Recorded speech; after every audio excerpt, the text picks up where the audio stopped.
Welcome to the Building Excellence podcast. I'm telling you, this podcast is all about you. This podcast is put on by a number of leaders who are passionate about helping you build excellence in some area of your life. This is all put on by people who have led and have learned a nugget or two, and they just want to share some of those nuggets with you. So hopefully it can put you in the best position to build excellence in your life and in your leadership. Well, today, right now, we're in a topic that's all about the work environment on how to build excellence in the workplace. My name is Dwayne Walker, and let's dive in. So today, the topic is this question. I get this question so much, it's funny. And I just love it. How do I train and empower people? That is a phenomenal question. And the workplace is such a vast concept. Like in our past podcasts, we've talked about how the workplace is the most influential thing on the planet outside of God and our parents. Well, why is it so influential? Well, because all of us have a purpose, all of us have a destiny, and typically we live it out in the workplace in some way, shape, form, or fashion. All of us spend at least 5 hours a day, 8 hours a day, 5 days a week in the workplace, and sometimes more, maybe less. But all of us every day are interacting with the workplace. You know, when we go to the store, somebody's working. Go to the gas station, somebody's working. Go to the movies, go to the bowling alley, somebody's working. Okay, and and the reason why it's so important for us to take some time to talk about how to build excellence in the workplace is because it affects all of our purpose. It affects all of our destiny.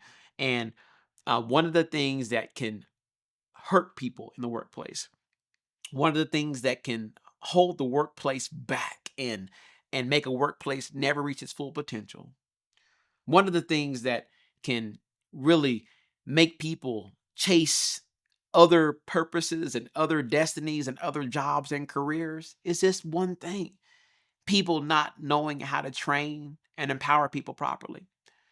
Whenever people aren't trained properly, they feel like they don't know what they're doing. They feel overwhelmed. They feel like what they're doing doesn't matter. They do it wrong on this, and so they don't achieve success. They don't achieve wins, and so nobody wants to work anywhere where they're failing all the time. Whenever people aren't trained properly, they're frustrated. They're not looking forward to work. They don't want to come in. They have bad attitudes. Man, I'm telling you, training is important. Whenever people aren't empowered, they feel like that that they never can grow as a leader, that they never can take on more responsibility. They feel like the work or the job doesn't get the most out of them. They feel held back. They feel like they can make a bigger impact and but not allowed to. They feel like they're an eagle and could fly, but somebody's cut their wings. And so empowerment's important. People don't look forward to going to work when they don't feel like they're empowered, whenever they don't feel like that they have the ability to go and achieve results at the level that they feel like they can achieve. So it's so important that we talk about training and empowerment. Well, listen, first, I just want to dive in and even talk about what training is and even what empowerment is. Okay. So I would say this: I would first want to let you know that I believe training and empowerment are two different things. Okay. So let's begin with empowerment. Empowerment is clarity and trust. That's what empowerment is. Empowerment means that you have the clarity that you need to do your job well, and you have the trust for me because I've seen you do it well. Okay, that's what that is. Um, True and healthy empowerment is somebody who has the clarity that they need to be successful, and they have the trust that I have seen or that the leader has seen. So it isn't just blind trust given. No, no, no, no. It's trust that has been earned, and now they're able to then say, "Man, you go do that, and you go make it amazing." All right, all right. Now, what is training? Well, training is in part how you get the clarity that you need. It's the vehicle in which you get the clarity that you need. Okay. And it's also the vehicle in which you get the trust that you need. All right. So here's how I would describe training. Training is having the knowledge that you need, having the coaching that you need, and you getting the experience that you need. Okay, I'm going to say that again. So, empowerment is clarity and trust. Training is knowledge, experience, and coaching. You cannot get the clarity that you need, and you cannot get the trust that you need without knowledge, experience, and coaching. So, here's how you can break that down. So, here's how training can happen. Training is a space where you can now be made aware of what the job looks like. You can get the job responsibilities. You can get the role broken down. You can get the wins of the roles, the best practices of the roles. You can get the systems of the roles. You can get the playbook of what that role looks like. That's a part of it. Okay, so that's it in written form. All right, but that ain't it. Healthy training goes beyond that. After that, you then are able to watch somebody do it. Okay, so the first step of training, honestly, is the person who knows how to do it. They're doing it already. Okay, and the second step of training is, okay, I know what I'm supposed to do. It's from a written standpoint, and now I get to watch somebody who's doing it. So now it's I do it, you watch, meaning the person who knows how to do it is doing it, and the trainee is watching. All right. So now you're gaining knowledge. So knowledge is earned. Knowledge is obtained by not only the written, but also from watching. Okay? You got to see it how it works. It's one thing to write it. It's also another thing to see it. Okay? So it takes both. All right? And then after the trainee's been able to watch, then the roles switch. You do it and I watch. So once the trainee has studied the wins, the best practices, the systems, and they watch somebody execute it. Now it's time for the trainee to then get in the driver's seat and begin driving. And it's very important that the coach is in proximity so they can see how they're driving. They got to be able to see how they're leading so that they can give coaching based off of how that particular person is executing the role. It is so important. So many people make mistakes here that they give somebody a piece of paper or they let them watch the role. Then they say, go do it, and they never watch them. And then when they're not producing results, they get mad and say, what are you doing? Okay. Well, that person wasn't set up for success because you needed to be close enough to be able to coach them and say, no, no, no, no, that's not how you do it. You do it like this. Okay, no, it's not like that. It's like this. Okay, so you got knowledge and then you're gaining experience now because you're getting reps. You're getting at bats. Okay, and at bats, it's just like anything. The first time you do it, it's not going to be very good. Next time you do it, it's going to be a little better. Next time you do it, that's going to be a little better after that. Okay, so it's very important that in this phase, leaders listen, that you're creating an environment where mistakes are okay. Okay?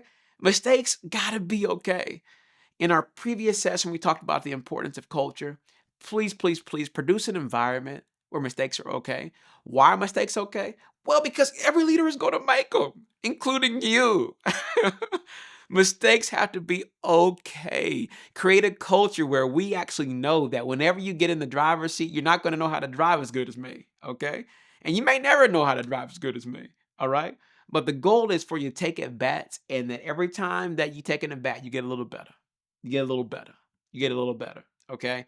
So let people know that this is a place where mistakes are okay. There, a matter of fact, they are expected because any new leader doing any new thing, they're going to make mistakes. And my only goal is when you make a mistake that you learn from it. If you learn from it, hey man, we good.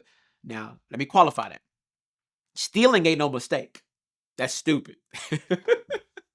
Sorry, I just had to say how I felt. Okay. I'm talking about I tried to run the play and I didn't push the button right. Okay. I'm not talking about stealing. I'm not talking about, lying. I'm not talking about showing up late at work. And I do understand that showing up late is going to happen. However, if you are habitually late, you're going to start getting some coaching from me. You do this. You're here's your first warning on not being late the rest of the year. You see what I'm saying? You're going to start getting, here's your second warning. Okay. And then by that third one, we're going to have some conversations if this is the best job for you. Okay. I'm not talking about those things. I'm talking about the things that whenever you're actually trying to execute the role, you're going to have at bats, and every at bat you're going to get better and better and better. All right. So let's review really quickly. So we're talking about training. The first step of training is I'm doing it. Okay. The second step of training, I'm doing it and you're watching. And during that phase, you're getting knowledge. Okay. The knowledge of what does it look like and knowledge of what it is in written form. And then after that, you're going to go to the third phase of training, and that is you do it and I watch. So the trainee is doing it and the coach is watching. So now you're getting knowledge, okay, and you're getting experience, all right, because you're doing it now, and you're also getting coaching, all right. And literally, that phase just needs to happen as often as it needs to happen in order for that person to get clarity on what the role looks like, and also to get the trust from the leader that they can do it well. All right. And so the pace of that, I do it, you watch, uh, or you do it, I watch. That pace of that 100% depends on how quickly you need to empower that person. Okay. If you need to empower that person and then you have a lot of time, then you don't need to uh, be in proximity as often. However, if you're hoping that they are able to learn more quickly, then you need to provide them more coaching. Very similar to sports. If you want somebody to be good at knowing how to swing a baseball bat, okay, coach them once a month, and they'll be good eventually. Okay. However, if you want them to be good really quickly, you better coach them every day. Okay. So um, you get to determine the speed of coaching and the speed of empowerment by the speed of how often you're in proximity and doing coaching. Does that make sense? And then the final phase of training, and honestly, is where it turns into somebody being empowered, is once you're at the you do it, I watch phase, and now I've watched you produce results, and I'm also seeing you have the knowledge, and I've seen you get the experience that you need. I now am saying, you know what? Now you go and make it better. So the final phase of training is not you just go do it. No, no, no, no, no, no. You go do it, and now you do it better than me.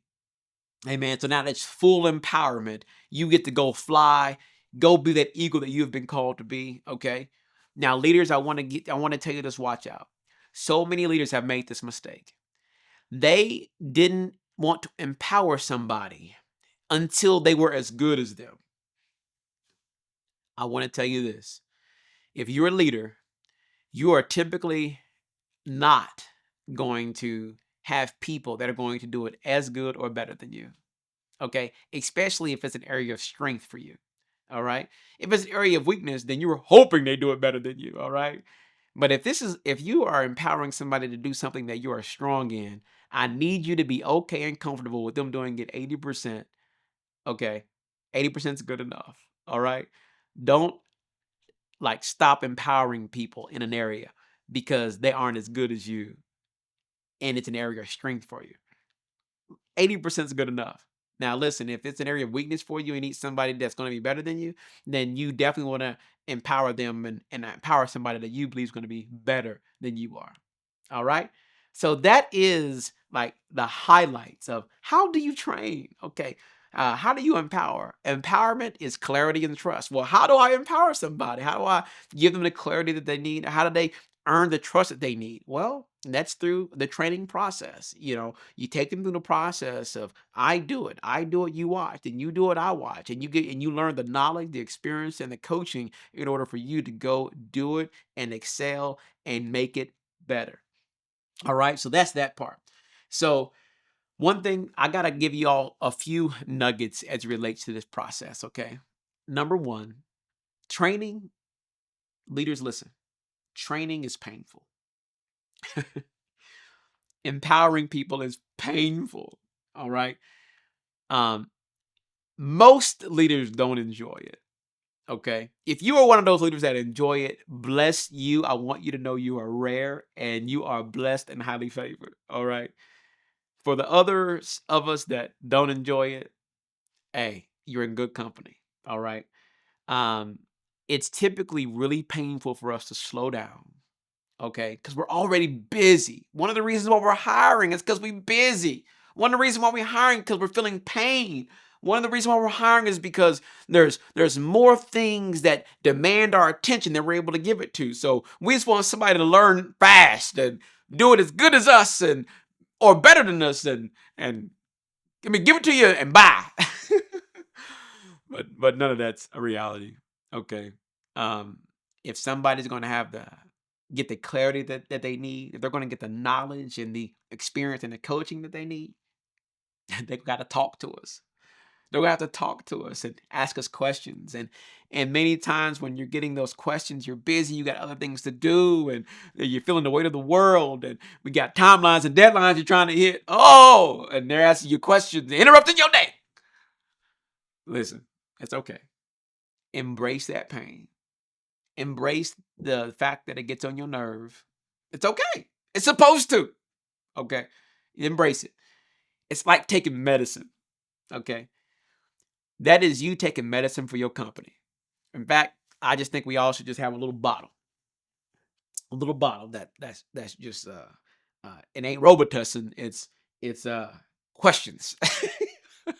All right, and just know that every time somebody calls you, interrupts you, emails you in a meeting, asking questions, just know that you just taking a little medicine. Okay, you just taking a little medicine for your company. Leaders, take that medicine. Okay, because eventually, let me tell you what medicine does. Eventually, medicine helps those symptoms go away. It helps the pain that you're feeling go away. It helps heal the body. Eventually, that medicine, you answering that question, is going to produce such clarity. Is going to produce such knowledge. Soon, that question is going to allow you to coach enough. Soon, that coaching and answering those questions is going to produce enough experience that one day you wake up and you ain't running that department no more. One day you wake up and somebody's getting some sales that you didn't produce. One day you wake up, somebody have built a team. One day you wake up, somebody is handling all your finances. One day you wake up, somebody's over there handling all the operations and handling the donors or handling getting new customers or building homes or handling projects that you didn't do nothing with. One day you wake up, man, and you got more money in the bank and you wasn't the one that got the money. Boy, come on, somebody. Then you're gonna say, man, that medicine was worth it. There's gonna be somebody out there that's meeting with customers, taking videos, taking pictures, baking cakes, baking pies, installing that HVAC unit, doing the trim carpentry, doing the electrical, doing the plumbing job, uh, at the steel mill, milking the cows, handling the cattle, handling the grain, and you not doing it. Like whatever your job is, I was just trying to name as many jobs as possible. One day, if you take enough medicine, one day when you slow down enough to answer those questions when you don't feel like it, one day when you, uh, uh, uh, you know, create that plan that you didn't feel like it, one day when you coached and you didn't feel like it, one day when you were just watching and you didn't feel like it, you're gonna wake up and you're gonna have a leader on your hands that is producing results that you could not have produced on your own. Come on, somebody. All right. So listen, leaders, empowerment's gonna be painful. Giving the knowledge, the experience and coaching needed is gonna be painful. So that's a thought I wanted to make sure I gave you. Another thought that I think is very important for me to give every leader on the planet. Man, listen, don't fall into the myth that everybody that you hire is supposed to retire with you. Okay? Don't fall into the myth that if you lose an employee or if an employee transitions, that you're a bad leader. Don't fall into that myth. Listen, I am a person that believes in God, and the Bible says that God orders steps. Okay? He says that a good man's steps are ordered by the Lord. And for me, that tells me that God is ordering steps for me. That there's a process to my life. And I know right now I'm a product of a few jobs. Okay. Like right now, I'm the CEO of this company. However, I became CEO of this company by me going through the steps that God had for me prior to this season. And if I would not have went through those steps, I wouldn't have the leadership, the character, the integrity, the capacity, the skill set, the leadership that's necessary. The not even the faith that's necessary without me going through those steps. So I am grateful for the steps that God ordered. I'm grateful for every leader that poured into my life, every leader that made me closer to Jesus and made me a better in my leadership, in my communication, and in my capacity, and in my note taking and organization and prioritizing and producing results. Like, man, there's so much that people have done for me through those seasons. And I'm a product of that. And if you were to think back, you're a product of steps too. So imagine if God removed those steps. So, leader, listen. I heard a person put it like this, that a job is like a bus, and a bus has a lot of bus stops. And when the bus starts out its journey, some people get on the bus, and then it goes to its next stop, and some people get off the bus, and some people get on. It goes to the next stop, and somebody gets off the bus, and somebody gets on. And that's the very same thing for the work environment. Uh, every company, when you first started, somebody got on the bus. Typically, it's the owner. And then you go down a way. Some people get on the bus, some people get off the bus. Meaning, some you hire some employees, and then some get off. Then you go down a little bit further. You got a year or two down the road. Some more employees come on, some more employees get off. And know that that's actually a good thing. Okay? Most employees that started with you as a company aren't the same employees that are going to be able to take you where you need to be in 10 years. So many times the Lord is going to send you people that's perfect for this season. And then you know what he does in the next season? He sends you somebody who's perfect for the next season. Then he sends you somebody who's perfect for the next season. So for example, like right now, I'm processing and looking for a leader that's really gifted with technology and understanding charts and graphs and forecasting. Let me tell you something. I wasn't remotely looking for anybody like that day one. Okay. And so it's important that we embrace the seasons, and we just thank God for the people that he brought to me and brought to you in each and every season. And each and every season, he's going to bring the right people at the right time that's going to help you do what you need to do in that season. Then when it's time to go into the next season, embrace the people he wants to bring on and embrace the people he wants to get off. Do not for a moment allow the enemy to turn that thing into a bad thing. It's okay that hopefully in the season that employee was with you, that you prepared them for their next, that you poured into them, you made them the best man, the woman that they possibly could be. You gave them wisdom, you gave them values that they're going to produce fruit no matter what. Okay, so now you've prepared them for the next season that the Lord had for them. And it's so important for you to say, okay, that doesn't mean I'm a bad leader. That means I was a great leader. Why? Because I did what the Lord told me to do. I brought that person on, and I stewarded that person while I had them. And so I made sure that I loved God and I loved people, and I gave them everything I had. I emptied my cup, and that person is now moved on. They're going to go flourish someplace else. And now they're a product. They are product of your leadership seed. Okay? So leaders, many times we think that our fruit is only from the fruit we can see in our organization. No, no, no, no, no, no. Your fruit is fruit that can be seen in the entire planet. So whenever you have a leader who leaves you and they're leading someplace else, well, just know that some of that fruit came from you. All right. So don't just measure success based off of the fruit that an employee can do at your company. Measure that success also off the fruit they're producing in another company. Amen. Okay. So don't think I'm a bad leader because they transition. Nope. You're a bad leader if that person came and you didn't give them everything you had. But you're a great leader if you gave them everything you had. You prepared them for what's next. Okay. Don't be a leader that measures success from an employee standpoint by if they retire with you. No. Some people will stay on the bus the entire journey, but most won't. So celebrate the ones who do, but at the same time, celebrate the ones who don't as well. Amen. So it's the myth to think that transition is bad. Transition is actually good. Transition is normal. Embrace transition. There is a such thing as bad transition. Bad transition is whenever you have a poor culture, poor environment, and you're forcing people out. Bad transitions when you're hiring the wrong person and hiring the wrong people, and then you're having to transition them out. Those are bad transitions. Good transitions is when you hire the right person for the right season, and then a new season came, and now it's time for them to move on and time for you to get somebody else. That's a good transition. All right. Don't fall into the myth that transitions are bad. Transitions actually can be good and should be very, very normal. All right. The next thing that I think is important that we do is understand that from a hiring standpoint, empowerment standpoint, and training standpoint, is embrace your culture. You have to really, really, really embrace that and understand that your culture is going to dictate a lot when it comes to if you're able to bring on the right people, if you want to be able to keep the right people.